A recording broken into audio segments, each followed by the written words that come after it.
My fiancé told me. I don't want a life that requires this much patience. I calmly took off the ring, handed it back, and walked away without resistance. Months later, she watched me walk across a stage receiving an award while her new boyfriend argued with security outside the venue entrance. I don't want a life that requires this much patience. The words landed in the middle of our living room like a glass dropped on tile. Sharp, sudden, impossible to take back. I didn't say anything at first. I just looked at Angela, sitting across from me on the couch we'd picked out together 8 months ago. The one she said was too beige, but agreed to anyway because I liked it. She wasn't crying. That's what I noticed first. There was no tremble in her voice, no hesitation. She'd clearly been holding this sentence in her mouth for a while, waiting for the right moment to set it down. I set my coffee mug on the table. Slowly, carefully, like the sound of it touching wood might break something that was already broken. Okay, I said. That was it. Just okay. She looked at me like she expected more. Anger, maybe, or begging, or at least a question. I didn't give her any of it. I reached down, slid the ring off my finger, and placed it gently on the table between us. I didn't throw it. I didn't make a scene. I just set it down, the way you'd set down something that belonged to someone else the whole time, something you were only ever holding on to. Then I stood up, grabbed my jacket, and walked out the door. Months later, I would be standing under bright stage lights in a hotel ballroom in Manhattan, hearing my name called out over a microphone, while outside the building, the man Angela chose over me would be arguing with 2 security guards who wouldn't let him through the door. But that night, all I knew was that I had just lost everything I thought my future was built on. And somehow, I felt completely calm. I didn't know it yet, but that calmness was the first sign that I was about to become someone Angela had never met. If you enjoy real stories like this, subscribe, because what happened next changed everything for me. 6 weeks before that night, everything had seemed fine. Better than fine. Actually, it seemed solid. We'd put down a deposit on a venue in Westchester for the following spring. Angela's mother had already started talking about flowers. My parents had booked flights from Ohio. We'd signed a new 12-month lease on our apartment in Astoria together, the kind of lease you only sign when you assume the relationship underneath it is permanent. I had a good job, a marketing analyst role at a mid-sized firm in Midtown, and I'd just been told I was being considered for a new cross-departmental project that could lead to a promotion. Angela worked in event coordination, long hours, lots of late nights, but I never questioned it. That was just her job. Looking back, I can pinpoint exactly when things started shifting, even though at the time it felt like nothing. It was a Tuesday. I'd made dinner. Nothing fancy, just pasta. And when she got home, she barely looked at the table. "You didn't have to do that," she said, not as a thank you, but almost like an accusation. "I wanted to," I said. "Long day." "Every day is long," she said, and went to take a shower.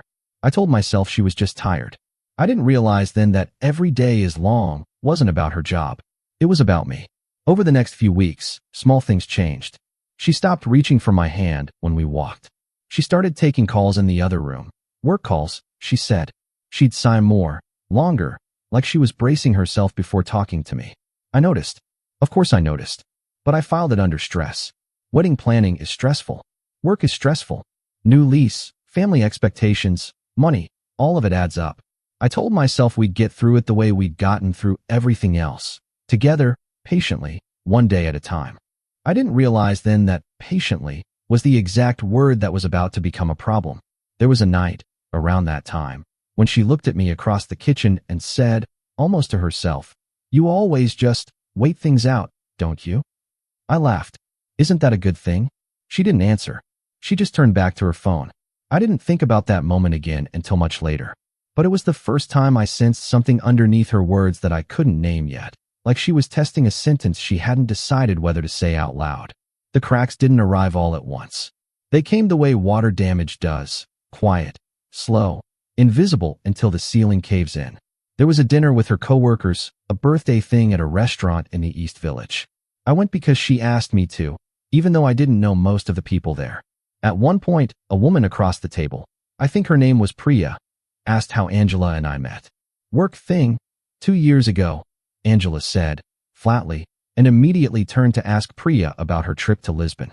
It was such a small thing, a non-answer, but I remember sitting there, smiling, while everyone moved on to the next topic, and feeling like I'd just watched someone describe a painting they used to love as fine, I guess. Another night, I noticed she'd started keeping her phone face down on the table. Not hidden, not dramatic, just turned over, every time, like a habit she'd developed without noticing. When I asked about it, she shrugged. I just don't like the screen lighting up while we're eating. It never used to bother you. People change, Eric. She said it lightly, almost like a joke. But there was something underneath it, something with weight, and I remember sitting there afterward thinking, that's an odd thing to say about phone habits. There were canceled plans too. A weekend trip to her sister's place in Connecticut, canceled the morning we were supposed to leave. Something came up at work. A dinner with my parents over video call, cut short because she had a headache. Even though 20 minutes later I heard her laughing on the phone in the bedroom. I brought it up once, gently.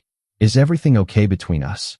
Why wouldn't it be? She said, not looking up from her laptop. I don't know. You just seem somewhere else lately. She closed the laptop. I'm right here, she said. And then, after a pause, some people just need things to feel like they're moving, Eric. That's all. I nodded, like that made sense. At the time, I thought she meant the wedding planning, venues, vendors, all the logistics that felt stalled because of our schedules. I didn't realize she wasn't talking about the wedding at all. By the time we hit the 2 months out mark before the wedding, the pressure had become its own weather system in our apartment. Low and constant, the kind you stop noticing because you're standing inside it. Work had ramped up for me. The cross-departmental project I mentioned earlier had actually landed on my desk, which was good news, but it meant longer hours, more meetings, more nights where I came home and immediately opened my laptop again at the kitchen table. Angela's hours had gotten longer too, or at least, that's what she told me. Weekend event walkthroughs. Late vendor calls. I never questioned any of it, because why would I? We were a team. I figured we were both just grinding through a hard season before things calmed down. I tried to make it easier where I could. I took over more of the apartment stuff, groceries, cleaning, even started handling some of the wedding vendor emails myself, so she wouldn't have to. I thought I was helping. I thought that's what partnership looked like, picking up slack when the other person is overwhelmed. But the more I did, the more distant she got. It was like every effort I made just confirmed something for her, instead of reassuring her. One night, I mentioned this to Brian. We'd grabbed beers after work, something we hadn't done in a while because of how busy everything had gotten. You seem tired, Brian said. Like, more than usual. It's just a lot right now. Work, the wedding. How's Angela handling all of it? I shrugged. She's stressed. We both are. Brian was quiet for a second, turning his glass slowly on the bar top. Has she seemed? I don't know. Different? Distant? I looked at him. Why do you ask that? No reason, he said, too quickly. Just, you've mentioned her being busy a lot lately. That's all. I let it go. I told myself Brian was just being protective, the way best friends sometimes overthink things. I didn't push. But about 2 weeks later, something small happened that I couldn't explain away as easily. I was looking for my charger one evening and grabbed Angela's bag by mistake. Same brand, similar color, an honest mix-up. When I opened it to check, I found a receipt from a restaurant in Tribeca. Date, that past Saturday. Time, 8:47 p.m. Angela had told me she was at a work walkthrough that night. A site visit for a venue. She'd even sent me a photo of an empty ballroom to prove it. The receipt was for 2 people. One of them had ordered a martini. Angela doesn't drink martinis. I didn't say anything.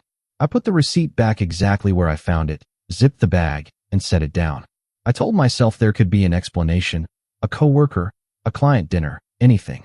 But that night, lying in bed next to her, I stared at the ceiling for a long time, and for the first time, a thought entered my head that I couldn't shake.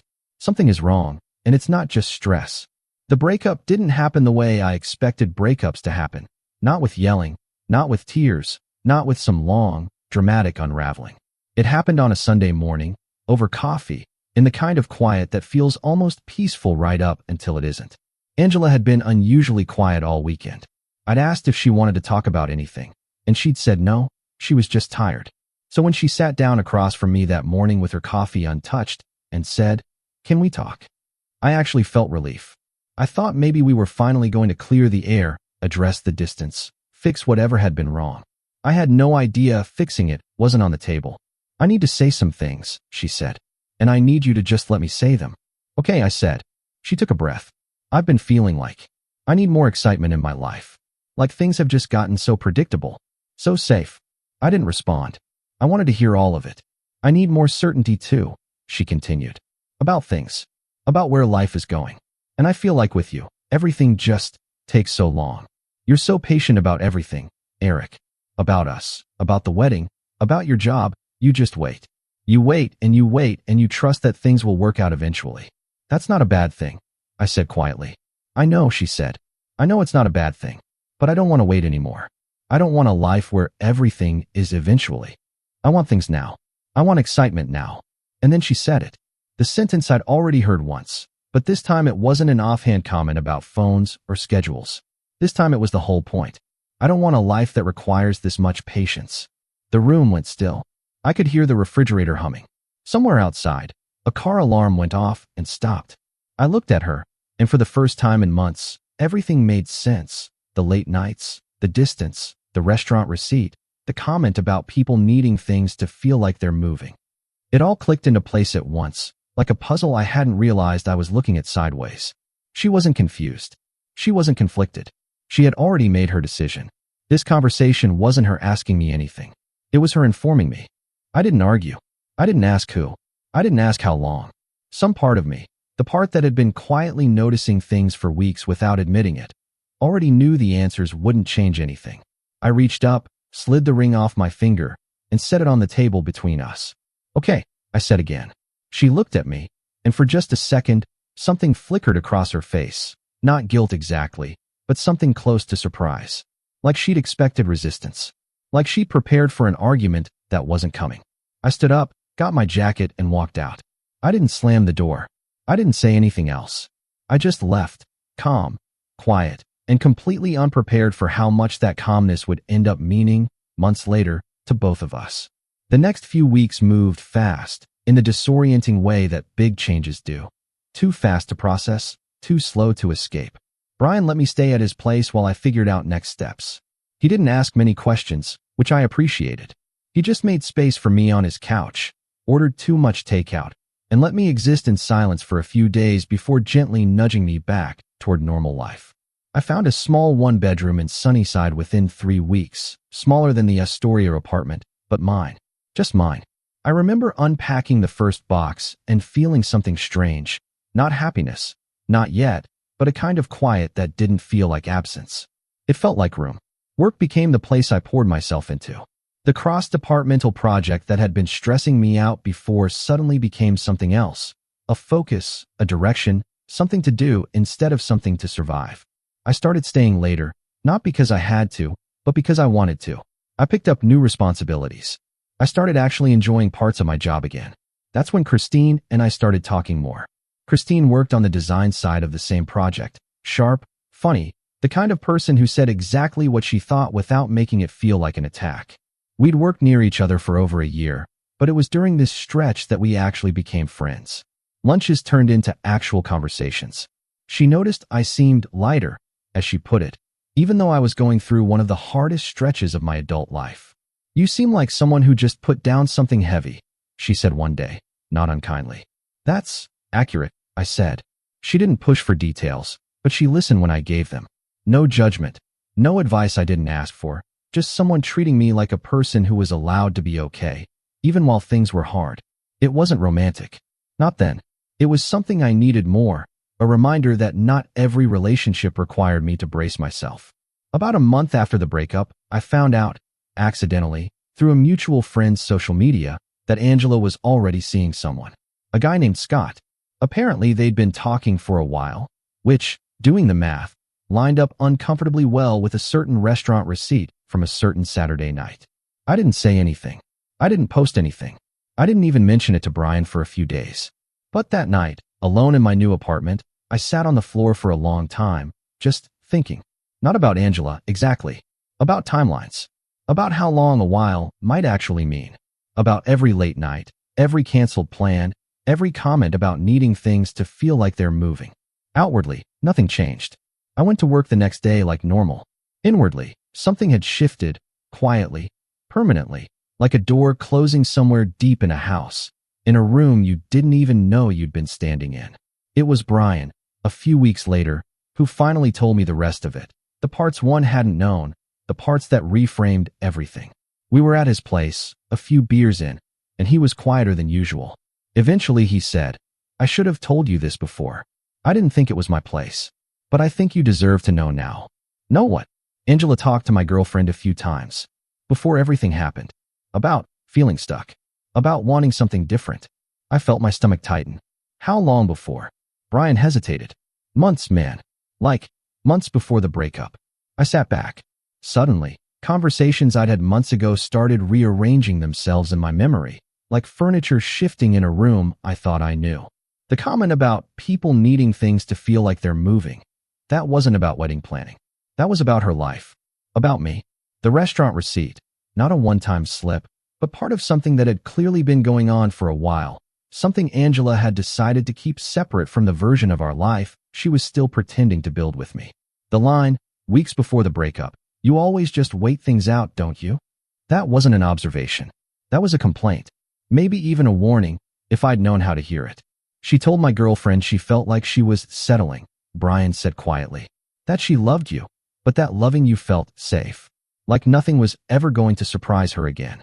And nobody told me." I said. It wasn't an accusation. I just needed to say it out loud. "I'm sorry," Brian said. "I kept thinking it wasn't my business. And then I kept thinking, if I told you and nothing happened, I'd just be the guy who almost broke up his friend's relationship over nothing." I nodded slowly. I wasn't angry at Brian. I understood. People don't know how to hand someone information that might change everything, especially when they're not sure it will. But sitting there, processing it all, I realized something important. I hadn't lost a stable relationship that fell apart suddenly. I had lost a relationship that had been quietly ending for months. While I kept showing up, kept being patient, kept believing eventually was still on the table for a future Angela had already decided not to have with me. It didn't make me angry, exactly. It made everything make sense. And somehow, that clarity hurt more than confusion ever had. Work, strangely, became the thing that held me together. The cross-departmental project I'd been assigned to before everything happened turned out to be bigger than I'd realized. A major campaign overhaul for one of the firm's largest clients. The kind of project that gets noticed at the highest levels if it goes well. I threw myself into it completely. Not in a running from my problems way, or, okay, maybe partially that, but mostly because for the first time in a long time, I had something in front of me that responded directly to effort. Hours and equaled results out. No ambiguity, no waiting around hoping someone else's feelings would shift in my favor. Just work, and improvement, and momentum. 3 months after the breakup, I got the promotion. Senior analyst, with a small team under me for the first time. My manager pulled me aside and told me, in slightly more professional language, that the work I'd done on the campaign had been the best work this department has produced in years. A few weeks after that, I learned the campaign had been nominated for an industry award, a real one, the kind with a ceremony in a hotel ballroom in Manhattan, the kind people in our field actually paid attention to. I wasn't expecting to win anything. Being nominated felt like enough. Christine, when I told her, just smiled and said, "Of course it did. You've been working like someone with something to prove." "Maybe I am," I said. "To who?" I thought about that for a second. I don't know anymore. Maybe just to myself. Around that same time, small pieces of information started reaching me about Angela. Not because I sought them out, but because New York is smaller than people think, and mutual friends still existed, whether I wanted updates or not. The picture that emerged wasn't dramatic. Just fragments. A friend mentioning that Angela and Scott had been having a rough patch. Someone else saying they'd seen the two of them arguing outside a restaurant. Nothing confirmed, nothing detailed, just the quiet sense that whatever excitement Angela had been chasing wasn't translating into the stability she'd said she wanted. I didn't feel triumphant hearing any of it. If anything, I felt strangely neutral, like watching weather happen somewhere else, somewhere I used to live. I had an award ceremony to prepare for. That was enough to think about. The fragments about Angela and Scott kept arriving, almost like background noise I couldn't fully tune out, even when I wanted to. According to people who still ran in the same circles as Angela, things with Scott had been intense from the start. Exciting, fast-moving, exactly the kind of thing Angela had said she wanted.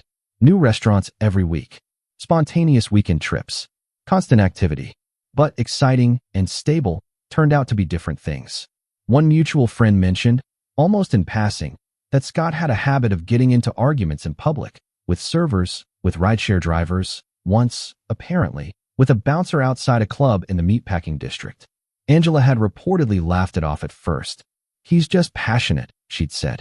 Another friend mentioned a dinner party where Scott had shown up 2 hours late, visibly irritated, and spent the evening making comments that made everyone else at the table uncomfortable. Angela had apparently spent most of that night apologizing on his behalf. "I want to be clear, I wasn't seeking this information out. I wasn't building a file on my ex-fiancé's new relationship. But when you've spent years with someone, certain patterns become familiar." And hearing about Angela quietly managing someone else's behavior, smoothing things over, making excuses, it was hard not to notice the shape of it. The excitement she'd wanted so badly seemed to come with a cost she hadn't priced in. Around 6 weeks before the award ceremony, Christine mentioned, carefully, like she wasn't sure if she should, that she'd run into someone who knew Angela. "She asked about you," Christine said. "What did she ask?" "Just how you were doing. If you were seeing anyone. That kind of thing." Christine paused. "She seemed surprised when she heard you got promoted." "Surprised how?" Christine shrugged. "I don't know. Like she didn't expect it, maybe. I didn't think much of it at the time. People ask about their exes. It doesn't always mean anything. But about 2 weeks before the ceremony, something happened that did mean something. Brian called me, sounding strange. "You're not going to believe this," he said. "What?" "Angela's coming to the award thing." I sat up straighter. "How would you even know that?" "Because Scott's company is one of the sponsors," Brian said. "Some PR firm he works for. They're on the guest list. Apparently Angela's going as his date." I sat there for a moment, processing it. Of all the ways I'd imagined our paths crossing again, and honestly, I hadn't imagined it much at all, this hadn't occurred to me. Angela, in the audience, while I was being recognized for work she'd never seen, never asked about, never cared enough to notice I was even doing. "Are you okay?" Brian asked. I thought about it honestly before answering. "Yeah," I said. "Actually, I think I am." The ballroom was bigger than I expected. High ceilings, low lighting, round tables with small reserved cards, a stage at the front with a podium, and a screen displaying the event's logo on a loop. I'd worn a suit Christine had helped me pick out the week before. Dark navy, simple, nothing flashy.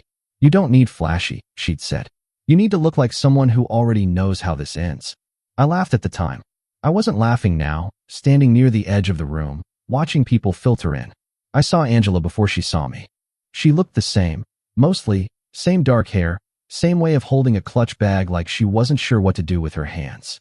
She was wearing a deep red dress, and next to her was a tall guy in a slightly too tight suit, talking loudly to someone near the bar. Scott, I assumed. He had the kind of energy that filled a room whether the room wanted it to or not. I didn't approach them. I didn't need to. I found my table. Christine was there, along with my manager and a few others from the project team, and I sat down, and for a while, I just let the evening happen around me.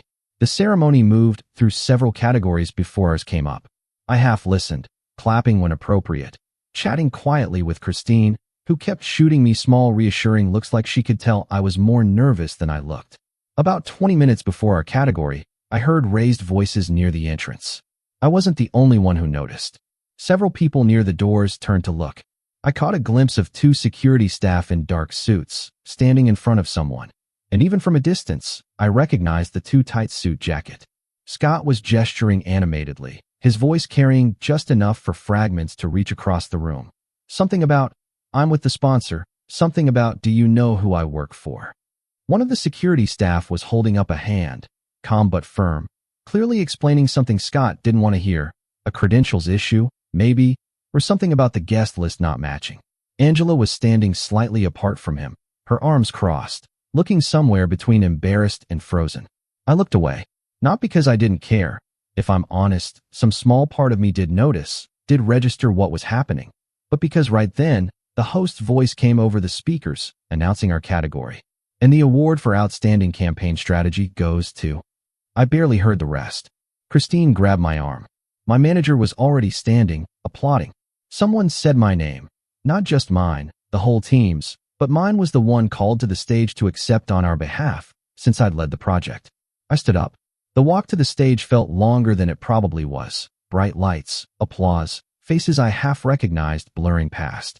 As I stepped up onto the stage, I glanced out at the room, just for a second, not looking for anyone in particular, just taking it in. And that's when I saw her. Angela was standing near the back of the room now, away from the entrance, away from Scott, who I could just barely see, still gesturing toward the doors, still arguing, his voice no longer reaching the stage, but his frustration unmistakable even from a distance. Angela wasn't watching him. She was watching me. I don't know exactly what was on her face. I was too far away, and the lights were too bright, and honestly, I wasn't looking for long. But in that brief moment, I saw something that didn't look like anger or jealousy or even surprise. It looked like recognition, like she was seeing, all at once, the difference between the life she'd walked away from and the one she'd chosen instead. One standing under bright lights, the other arguing with security outside a door he wasn't being let through. I took the award. I said a short thank you to my team, to Christine, to the people who'd believed the project could work even when it didn't seem like it would. I didn't look back out at the audience again. I didn't need to. I didn't hear from Angela that night. I didn't expect to. It was about 4 days later when a message came through, short, almost careful, like she'd written and rewritten it several times before sending. I saw you got the award. Congratulations. I always knew you'd do something like that eventually. Eventually. I sat with that word for a moment. It was strange, seeing it used like that. Almost like a compliment, when months earlier, eventually, had been exactly the thing she said she couldn't wait for anymore. I didn't respond right away. When I did, I kept it simple. Thank you. That was it. No anger, no closure speech. No, I hope you're doing well, that people say when they don't actually mean it. Just 2 words, because that's all the moment needed.